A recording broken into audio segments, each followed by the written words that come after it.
Hmm.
Alrighty.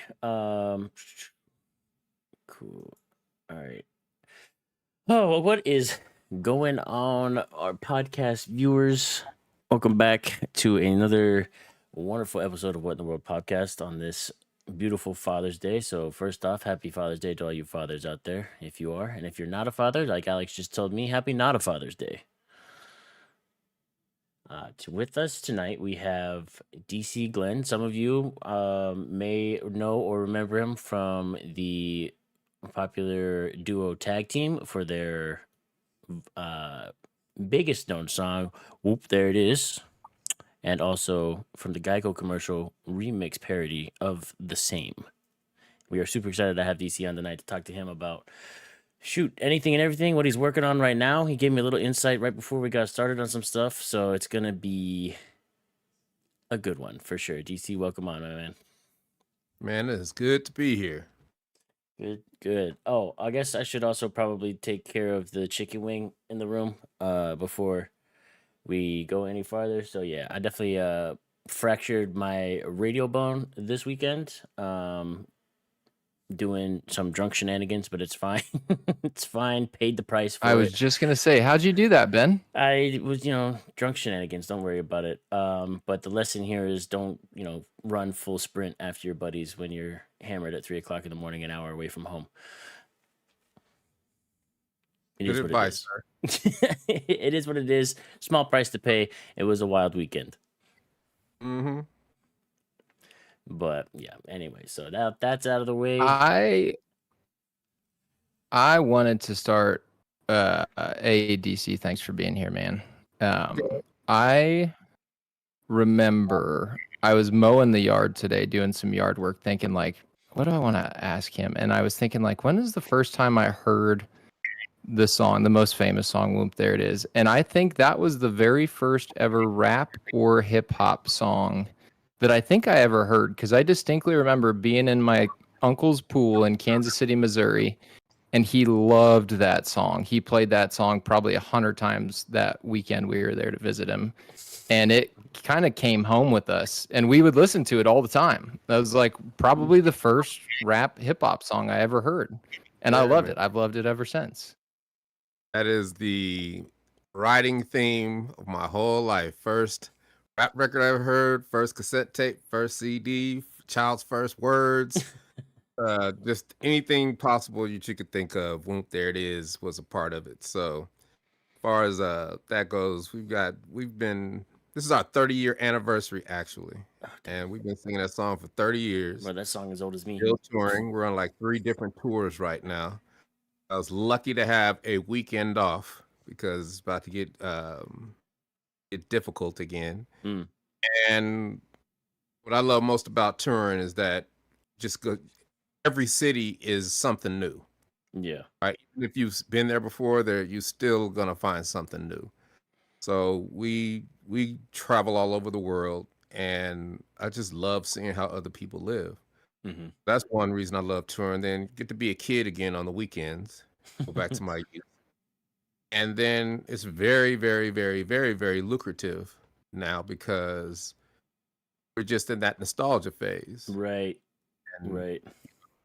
it is, to me, it is a testament of perseverance, tenacity, and just never giving up and, playing offense no matter what. And that's Mhm. what we've done for the last 30 years. So That's- very blessed and very happy to be talking to you people tonight. And like I said, just ask me what you want. Yeah. Oh, I can attest to the lucrative thing because I've been going to quite a few concerts this year, and it's all my emo bands that I love listening to growing up, but they're all on Mhm. their 20-year anniversary tour. Like I'm going to one here in a few weeks, and it's their 20-year anniversary, and I'm like, dang, they really been around that long? But like the shows are all sold out, so like all of us are gonna hit it. Like we're going back to the nostalgia of it, trying to just grasp that first time seeing them in concert feel again.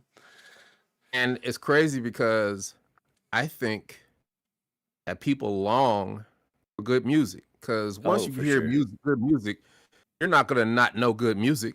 People Exactly. are making good music today. Exactly. People like it. Good music is good music. Because I've been a DJ for 40 years, right? Mm-hmm. I've been a DJ since I was a kid. So for me to not listen to music because there's nothing for me to listen to, I know what music is, Mm-hmm. right? I know what I'm looking for. I know that I want something to hit me in a way that's like, ooh, what's that? Yeah. That never happens to me because it just doesn't. Now, I don't knock anybody for what they do because every generation does what they do, Mm-hmm. right? And I've had my time, right? So I'm not one of these old bitter rappers who are pissed off that, you know, can't hate on young people for being young. You know Mm-hmm. what I'm saying? Yeah. You just Right. oh, that's just how they do it. But I know, I know why it is the way it is. And that was an interesting statistic that this year there has not been one number one record or album on the Billboard charts this year so far from the urban side. That's unheard. Damn. Wow. Really? Yeah, and the reason is because everybody's chasing clout. Everybody's look at me, Yeah. and nobody's concentrating. Everybody wants to be famous. Everybody wants to be a star. Everybody, and it's just I'm not gonna say I've never ever acted like a star because I was a DJ. Mm-hmm. And I used to watch how stars would act. And I was like, I don't want no parts of that because Yeah, I that's not see me. how people treat them. Right. I see them rise and I see them fall. Uh-huh. And I see how they treat people on the way up. And when they're stars and then when they fall, everybody revels in their demise. Mm-hmm. And a lot Mm-hmm. of people can't come back from that. Right. So I Yeah. knew from an early age, plus, I was raised correctly. And I've come from a long family of aunties and aunts and people who would have slapped me in my Yeah, face. it gets thumped when you do something wrong for sure. Right. So that was never me, but I see how it manifests in these kids today. Yeah. Yeah, you can There's tell nothing they wrong definitely with did that. get thumped on the way up growing up. Yeah, but I tell all the older cats, I was like, you're worried about the wrong thing. Worry about now because you have something that they'll never have, Mm-hmm. which is experience. So what I do, I already know what they know. Once I add my experience to it, it's a whole nother ball game. Yeah, 100%. And I could make another record again if I wanted to, but for what? Got a forever hit record called Whomp, There It Is, and I make Right. money off of it You every make it that thing probably that's one of the most used songs yeah. in media Like, ever. So the royalties off of that have got to be astronomical. I mean, it's a good living, Yeah. right? We were also in a 20-year legal battle, No right? way. Yeah, which tested me, Mm. and I could have looked at the glass half empty, or I could have Mhm. looked at it half full. I basically became a paralegal because I knew I would get my day in court. Right. And we didn't get that thing resolved to 2017. But I knew back in the day that I had, I could have been bitter. And it was Mhm. hard because I'm sitting in the movie theater looking at, Elf. Yep. And here comes Will Ferrell dancing on the table to Whomp, there it is. And I knew nothing about it. They I just could have ripped it and used it. I was pissed off. I had to push it to the back of my head. And I was, what's the glass half full, DC? The Mhm. glass half full is that you're in a Christmas movie that is a hit.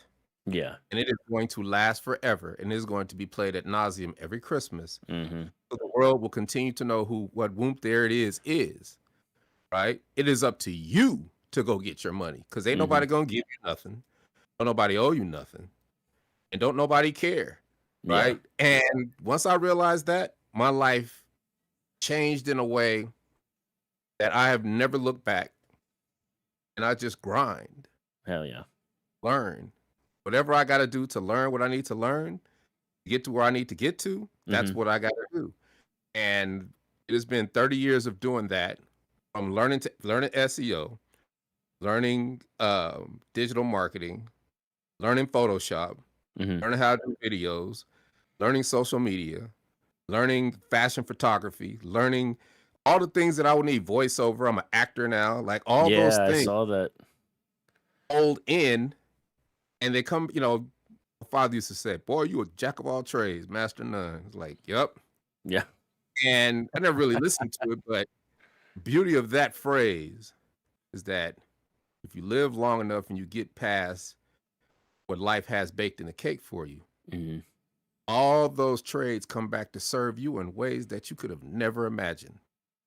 Because that's the part of experience that takes you to the next level, right? Yeah. You've been through some stuff, right?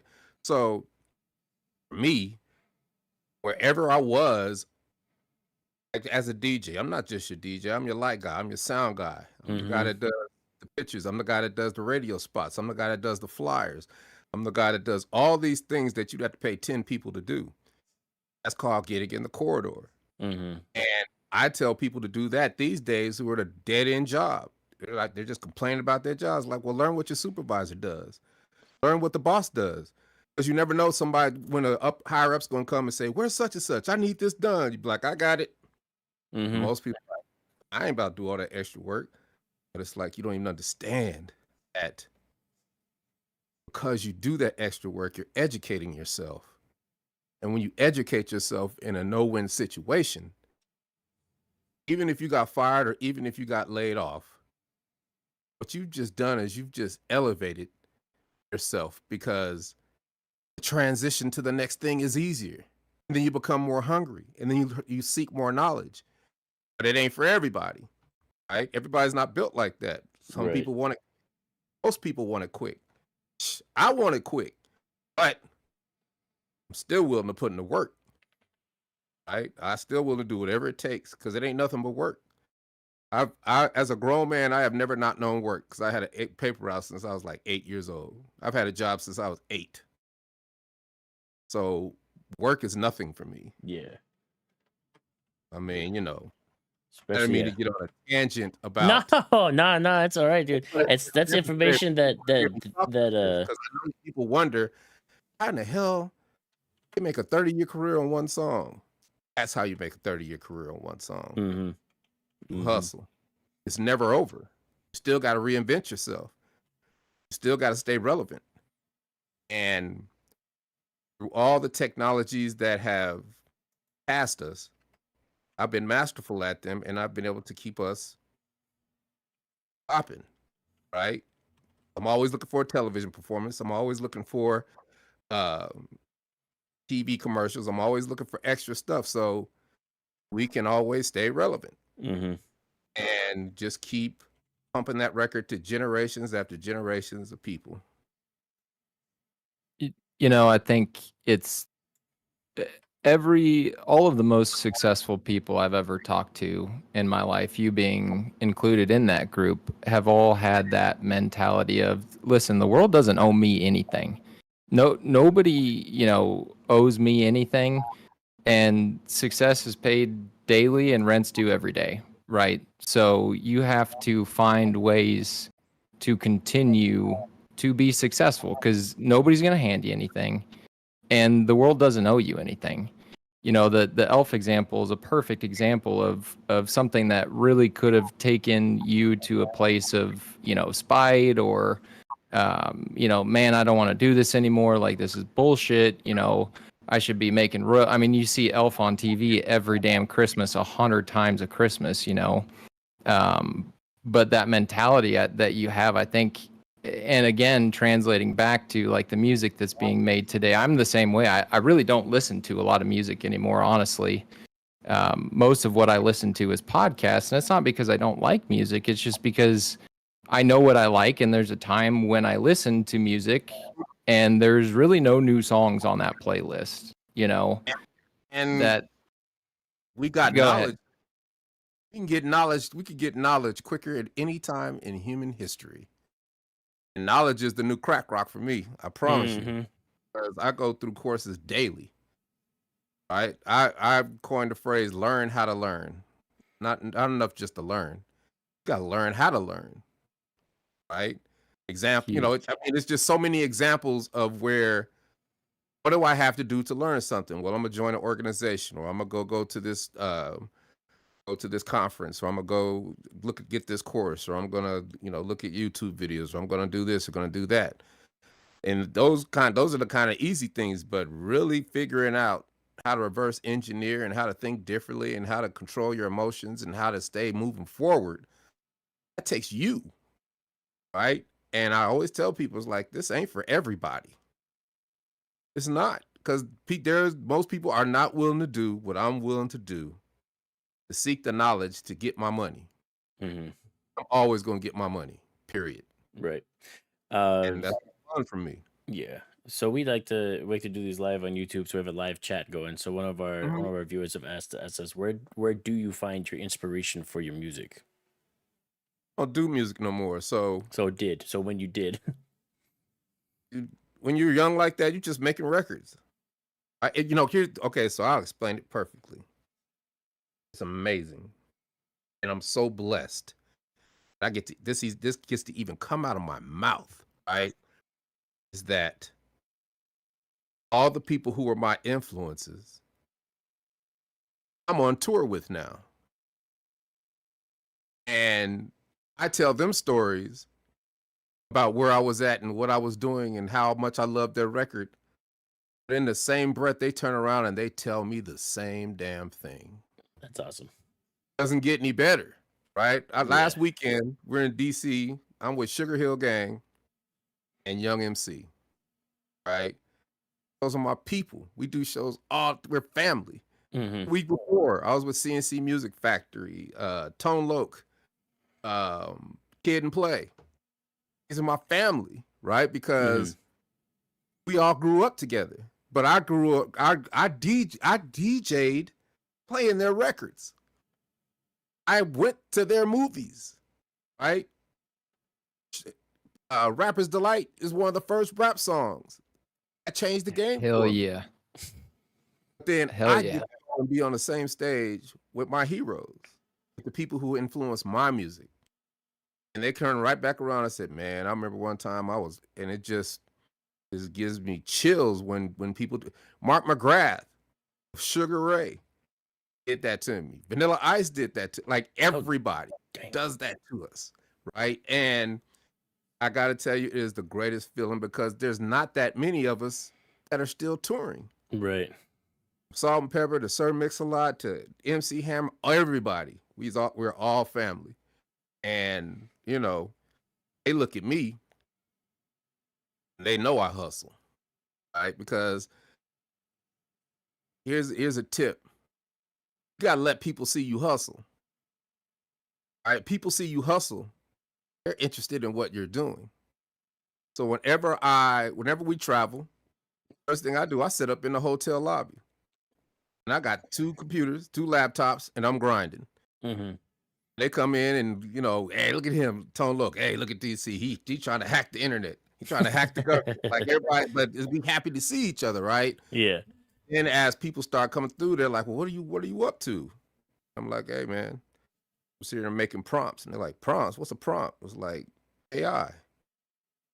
And most people are like, oh, I don't know about that AI stuff. And I was like, Yeah. man, you're tripping. I said, let the bad part be the bad part. That's gonna happen regardless.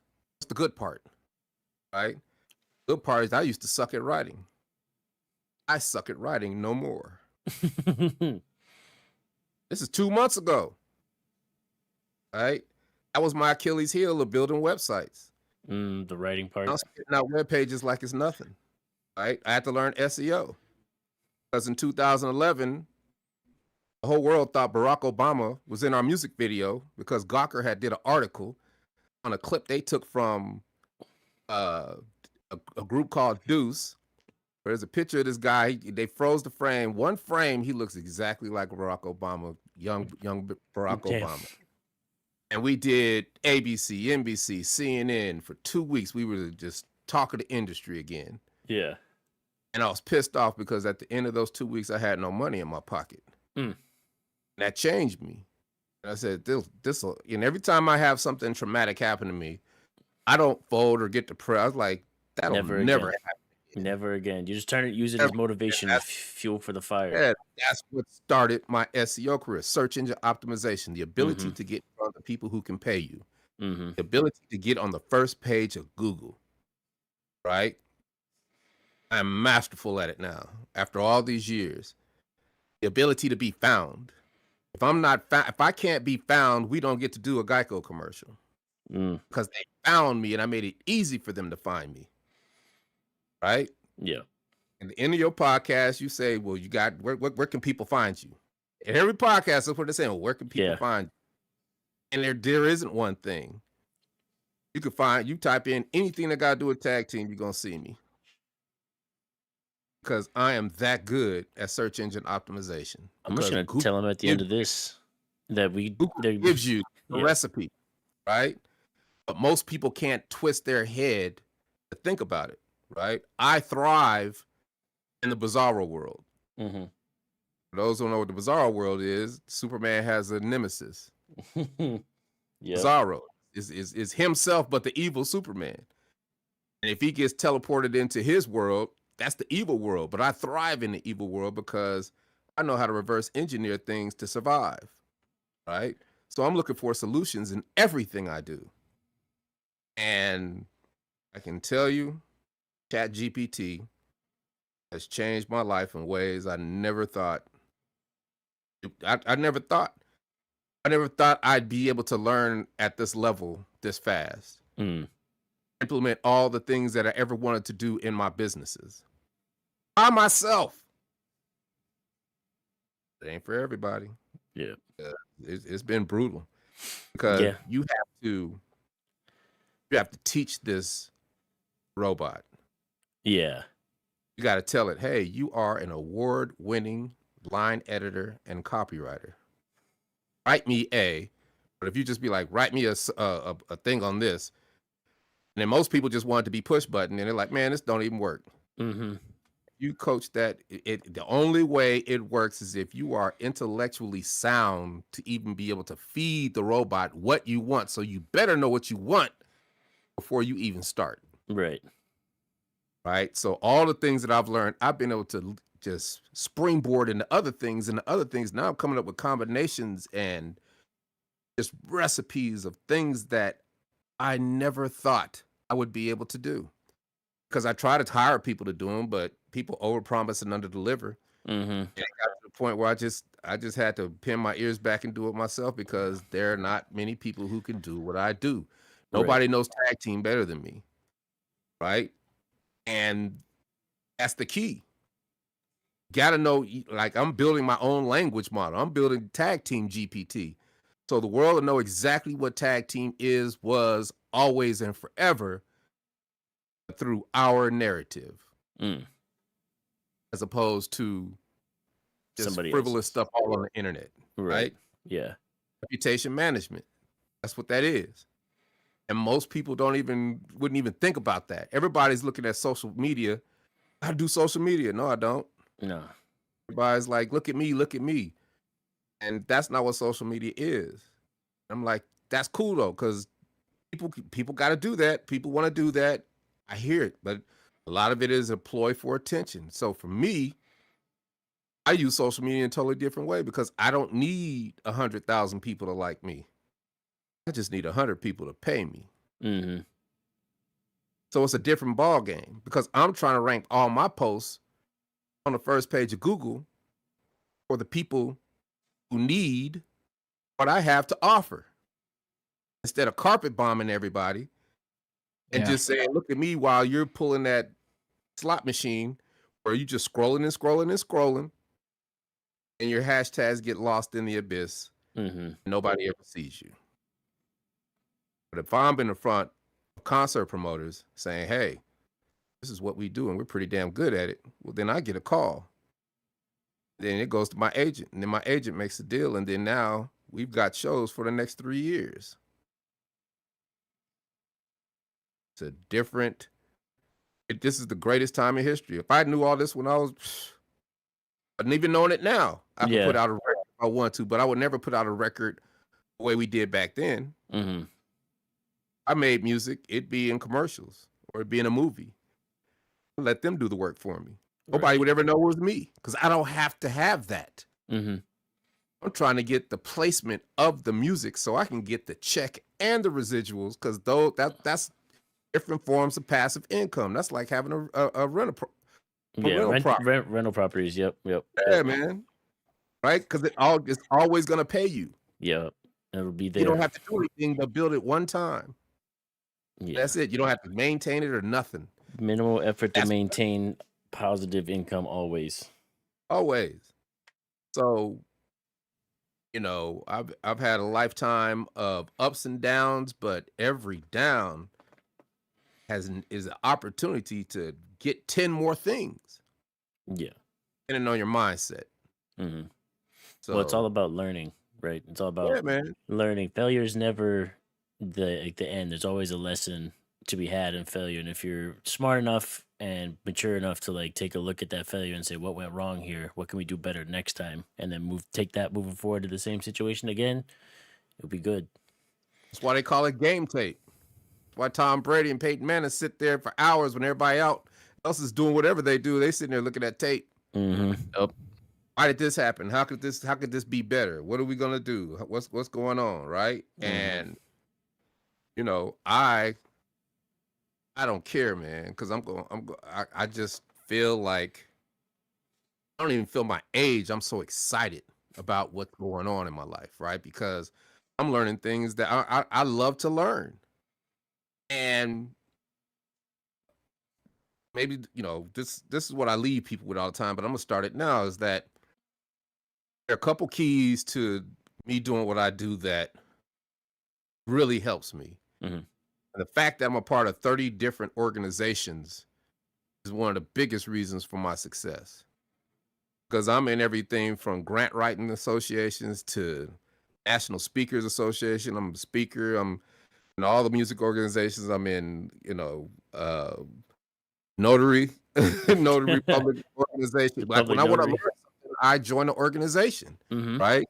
Because the organizations are filled with people who have been doing it for 10, 20, 30 years, and they're masterful at what they're doing, right? And they can't wait to tell you.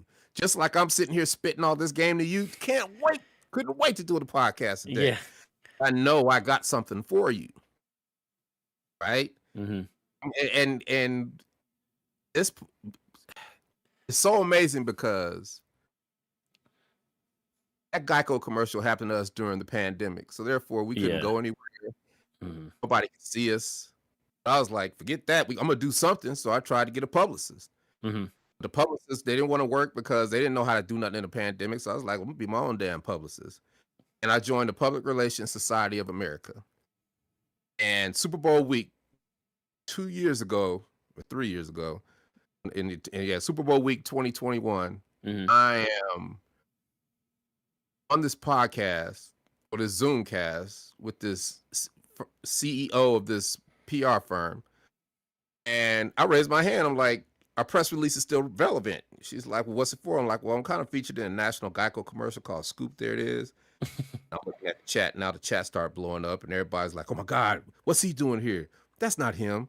Man, my mother loves that. My father, like, Yeah. I just put the entire chat. That's how I leverage who I am, right? I don't Yeah. just people over the head with it, but I subtly leverage it in. So now everything's about me. And I have everybody's full attention. And I know that press releases are still relevant, but I'm playing the game because you got to let them see you hustle. Mhm. And she was like, of course that press release is going to work because the whole last year, every story's been COVID. The whole last year, every story's been political. Here you guys come spinning scoops and throwing sprinkles and DC or smile. And you're going to go here for all the publicists, here for all the TV talk shows, here for all the radio shows, here for all just everything, here for all the podcasts, Right. right?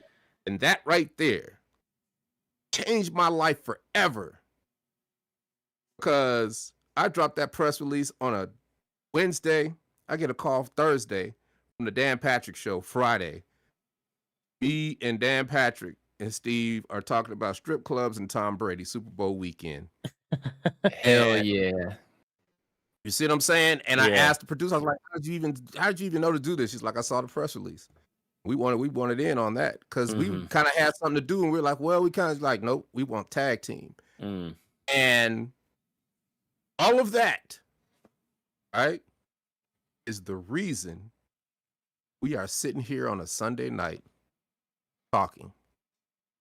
Because I joined that organization, because this is PR.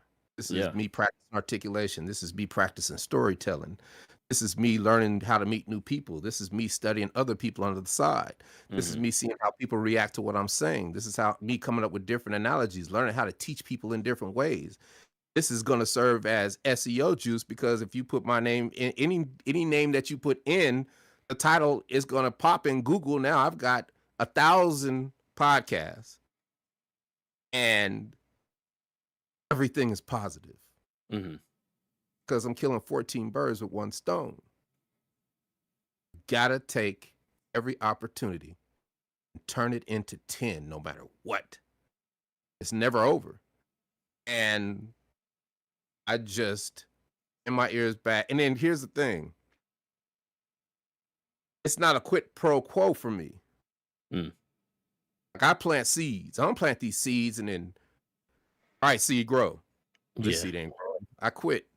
Right? That's people who take courses and think they're going to get rich and then just quit. You don't hear from them. Yeah. Yep. See, I plant them seeds, and I know I don't even plant the seed unless I know that I'm prepared for it, because Mhm. planting a seed is preparation. You don't know how that seed is going to grow, but you can't be emotionally attached to it, because it might take a year, it might take 2 weeks, it might take 5 years, it might take 10. Mhm. But I can tell you that the seed that I planted 30 years ago, Whomp, there it is now Sequoia. It ain't going nowhere. All these seeds I've been planting coming back to hit me in the head. Every year, no matter what, there is a harvest. That's the beauty of planting seeds. Most years are good. Some years are not going to be that good, but every year you're going to be able to eat. Yeah. It's gonna be something for you. It's going to be something for you. You don't know how it manifests itself. And but the pandemic taught me that it's never over. As long as you're breathing, it's not over. Mm. Bro, yeah. Any day above ground is a good For day. me, was beautiful because the other side's the other side, but we were all in the Serengeti together, and it was wild, and everybody was like, what the hell am I going to do? And I chose to reinvent myself. I couldn't go do shows, couldn't do this, but I could rock this mic. And I started booking that voiceover like I never booked that voiceover. Then I got a call to do my first movie because I've been acting since 2017, going to class every day, getting it in, right? And all that I do has byproducts of what it does, like acting. Mm-hmm. Acting for me, the byproduct is that my job is to get rejected. Therefore, I don't get emotional about rejection anymore. My job is, you're not going to get the job anyway. This is not about if you can act or not. It's about, are you right for the job? Mm-hmm. once you realize that you're free, almost like once you realize don't nobody care, ain't nobody here to save you, don't nobody owe you nothing. You're free. And shot my first movie during the pandemic, shot my second movie during the pandemic. And then here comes Geico. In a pandemic. Yeah. Right? Because I kept hustling, play offense. I'm not emotional about what I do. Right? I know that if I work my ass off and keep intellect at a certain level and keep learning, sky's the limit as long as you're breathing.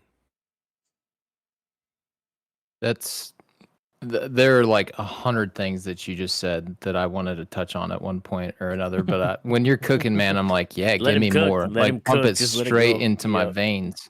Yeah. But what you said about you know, there's one thing that I wanted to touch back on. I think it's brilliant the way you said, you know, I don't need 100,000 people to follow me on social media. I need 100 people to pay me, you know, and I think that's what gets lost in such a saturated market like social media. You know, everybody wants to be a TikTok influencer, or, you know, that market's already saturated. So, you know, you doing things like, you know, writing code and coming up with a tag team chat GPT. I mean, things like that are what's going to perpetuate you to the next level of success, you know, Exactly.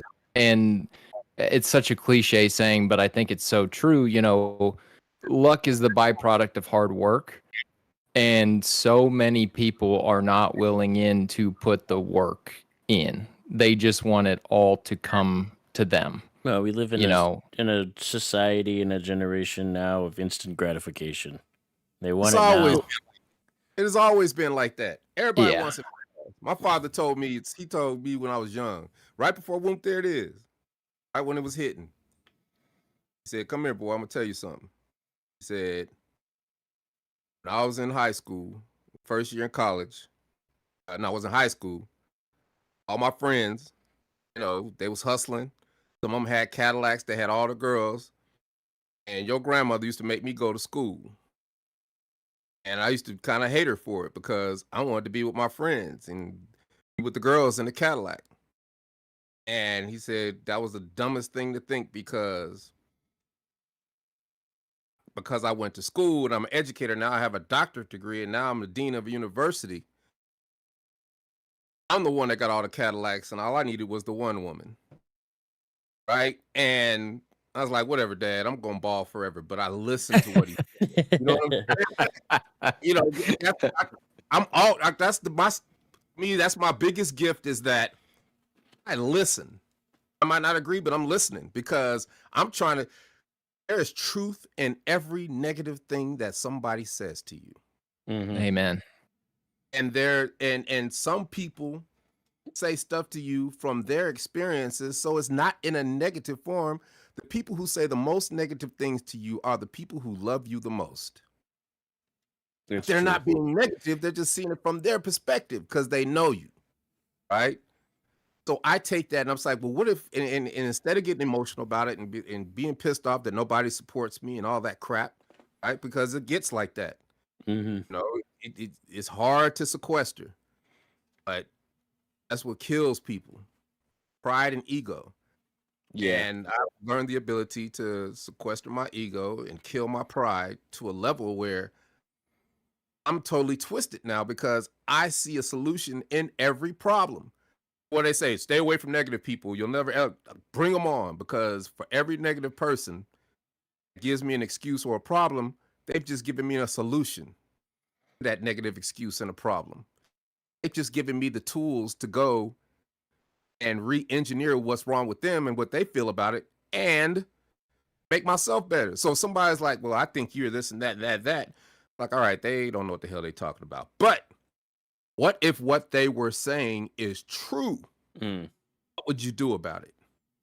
And that's an exercise I tell for everybody. What if what that person, you get in an argument with somebody, they say something slick. What if what that person was saying is true? What would you do about it? How do you get better? And even though you might not believe what they say, You come up with that solution. Now you put it in your pocket or you put it in your toolbox. Yeah. I got a dang Home Depot. No, I got an Ace Hardware.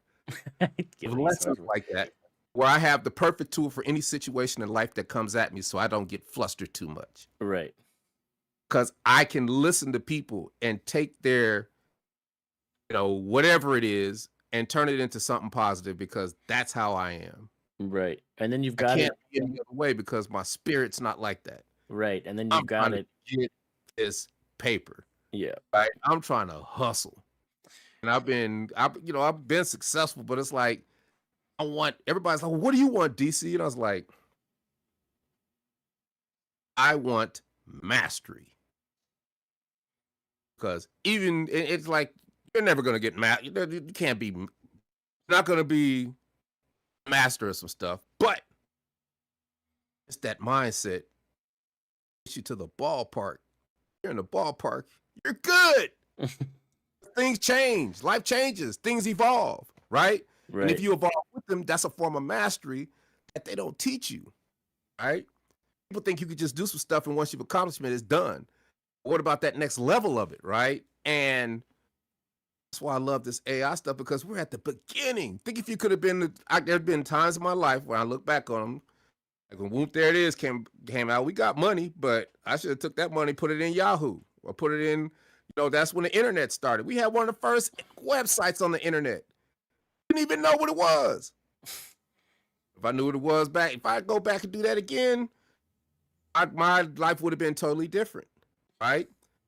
And 2000 could have hit that bubble and made money. Could have hit the real estate bubble in the early 2000s and got out, right? Could have took advantage of everything being low and jumped back in 2009. Mm-hmm.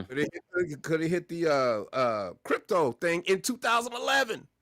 Yeah. Right? Because even at the beginning of the pandemic, but when there's trauma, everybody go to their corners. Like I ain't trying to, man. I don't know what's gonna happen because there's always something in the world where it just seems worse than it just seems bad. But this right here, everybody can say what they want. I've never been this productive. I've had 3-4 employees at one time that can't do all this.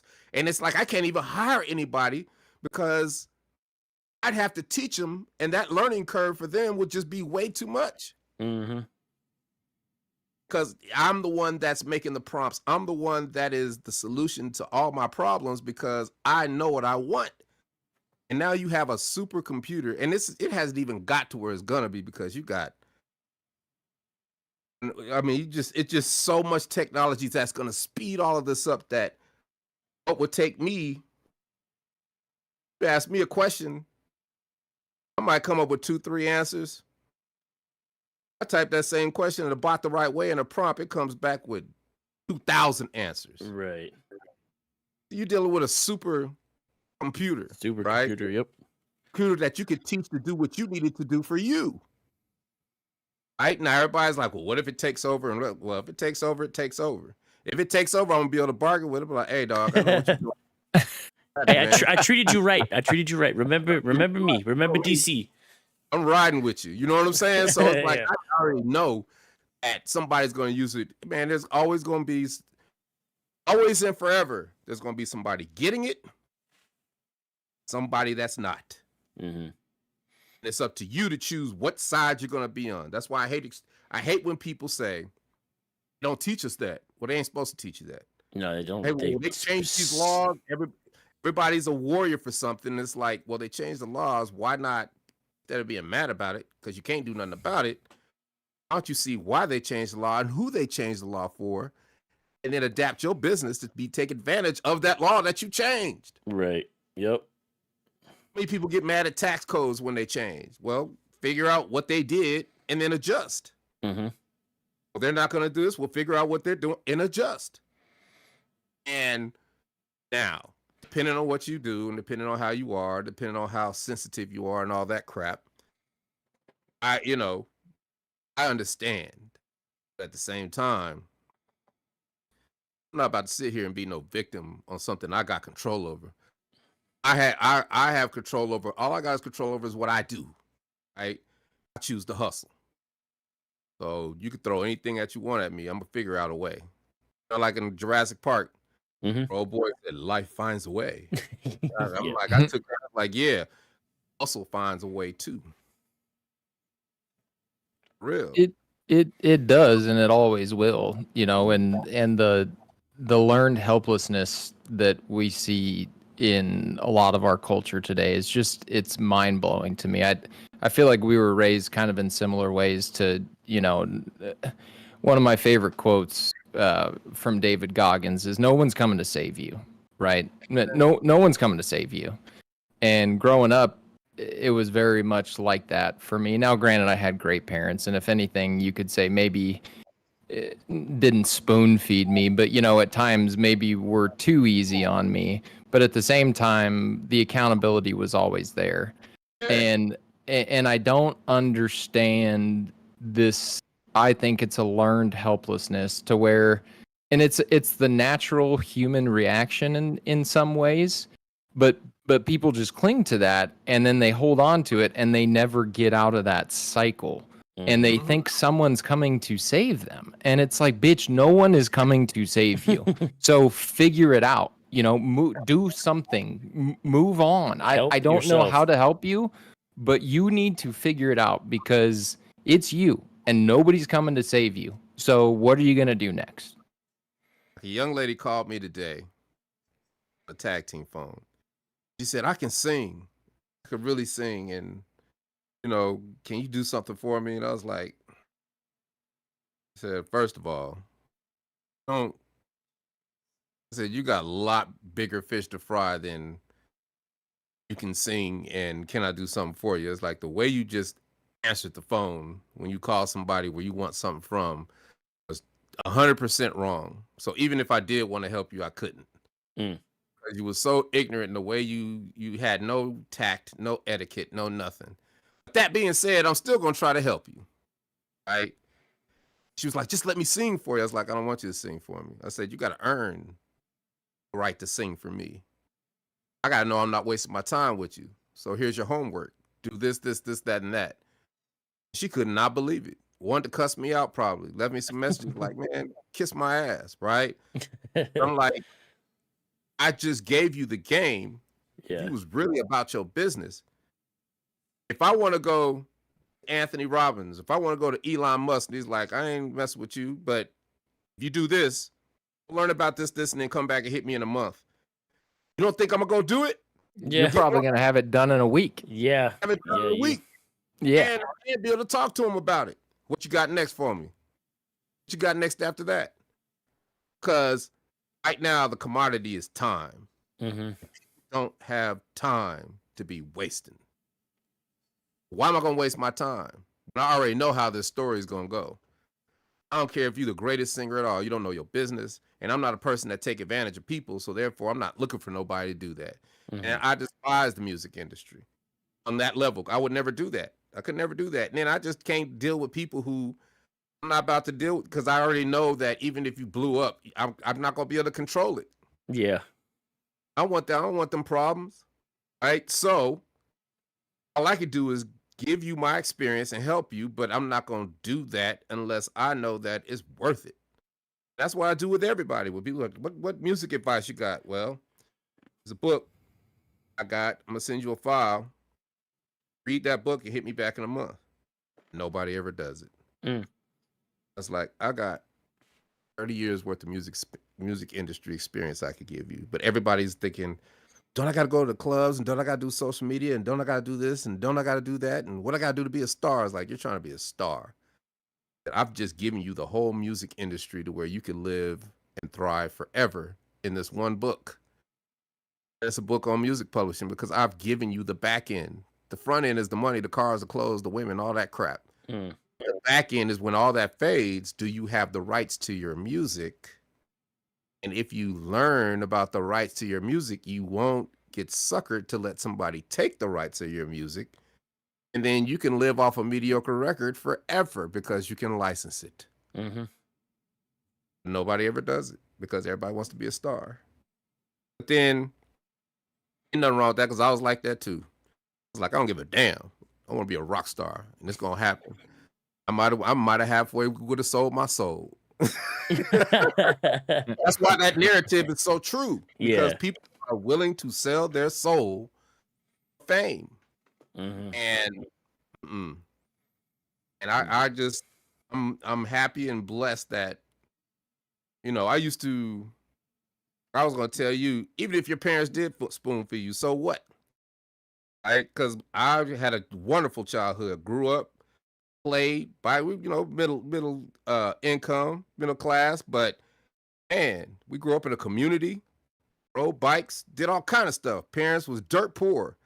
So it was like, but they was like, y'all not gonna need for nothing, but we gonna work y'all's ass off. Mm-hmm. Yeah, Right? exactly. It works for what you want. We had chores and we had an allowance. Yep. And like I said, I've been shucking peas and stemming greens since I was 5 years old. All the women in my family, when they see us come, we come down south to visit our family, man, they like put us to work. I'd be in the fields, my Uncle Hard picking watermelons, Yeah. greens and cabbages and all that dirt, and then have to go do this, then have to cook, then have to wash some clothes and learn how to do all that. And I'm a kid. Yeah. We still got to go play because it wasn't a lot. It was just they wanted to show me. Yep. All the females in my family said, "You ain't gonna never need no woman." And it was so true because don't no woman ever cooked me because I cook so good. Mm-hmm.